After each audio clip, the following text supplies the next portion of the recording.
उसके लिए हमको जबरदस्ती भजन करना पड़ेगा। जब रजोगुण और तमोगुण आएगा तो जबरदस्ती भजन करना पड़ेगा, इसलिए जबरदस्ती भजन करो, ठीक है ना। अभी ये प्रारंभिक स्थिति है, अभी कोई स्थिति नहीं है, ये प्रारंभिक स्थिति। जब स्थिति आती है तो सदैव बढ़ती रहती है, वो कभी घटती नहीं है। वो प्रेम सदा बढ़िबो करे, ज्यो शशि कला सुरेश। जैसे चंद्रमा की कला बढ़ती है, ऐसे भक्त का अंदर तेज बढ़ता है भक्ति का, वो कभी रुकता नहीं।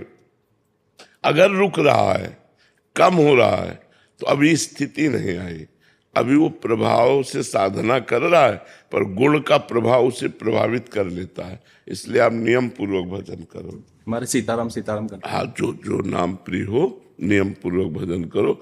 थोड़ा भोजन सात्विक होना चाहिए। भोजन रजोगुणी तमोगुणी होगा तो ज्यादा विक्षेप पड़ेगा, अगर सात्विक होगा तो कम प्रभाव आएगा और आप जीत जाओगे। कोई नशा तो नहीं? वैष्णव जी, प्योर वैष्णव। आशीष शर्मा जी, गुरुग्राम। राधा वल्लभ श्री। राधे राधे महाराज जी।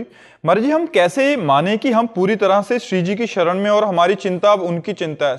जब 1 मिनट के लिए भगवत चिंतन न छूटे।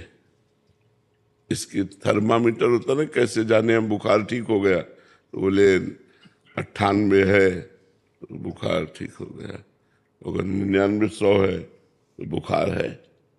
तो हमें देखना है कि यदि हमारा भगवत चिंतन निरंतर तैल धारावत चलता है तो हम शरणागत, परिपूर्ण परिपक्व शरणागति हो गई।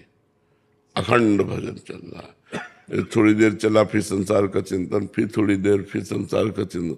अभी हम शरणागति का प्रयास कर रहे हैं, अभी शरणागति पूर्ण नहीं हुई। शरणागति का प्रयास, कभी भोग अच्छे लगे, कभी प्रभु अच्छे लगे, कभी संसार का मनोरंजन में समय कट गया, जो कभी याद आ गई तो भजन कर लिया। ये प्रारंभिक शरणागति के बात है, अभी शरणागति का नहीं है। तो भगवान का आश्रय लेकर निरंतर भजन का अभ्यास करो। कभी शास्त्र स्वाध्याय, कभी सत्संग, कभी ठाकुर सेवा, कभी समाज सेवा। किसी व्यक्ति की सेवा कर रहे हैं जो दीन दुखी बीमार है, वृद्ध है, या कोई असहाय है, हमारी सामर्थ्य है तो हम धन से, तन से, मन से उसकी सेवा से बहुत जल्दी हृदय पवित्र होता है, परोपकार से बहुत जल्दी हृदय पवित्र होता है। तो इस तरह हम जब जिसके साथ सेवा परोपकार करें, उसमें भगवत भाव करें कि मेरे भगवान इसमें भी विराजमान है, तो परहित से, निरंतर भजन के अभ्यास से, शास्त्र स्वाध्याय से, संतों के सत्संग से हमारी शरणागति पूर्ण हो जाएगी।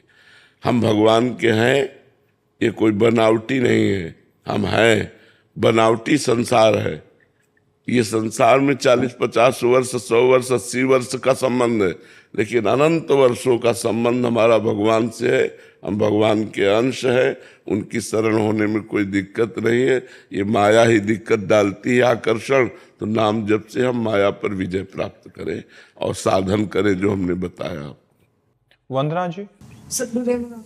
महाराज जी, आपके चरणों में कोटि कोटि प्रणाम। महाराज जी, अगर आध्यात्मिक विषय में कुछ प्राप्त करने की बहुत व्याकुलता है और उसके बिना रहा ना जाए तो क्या करें?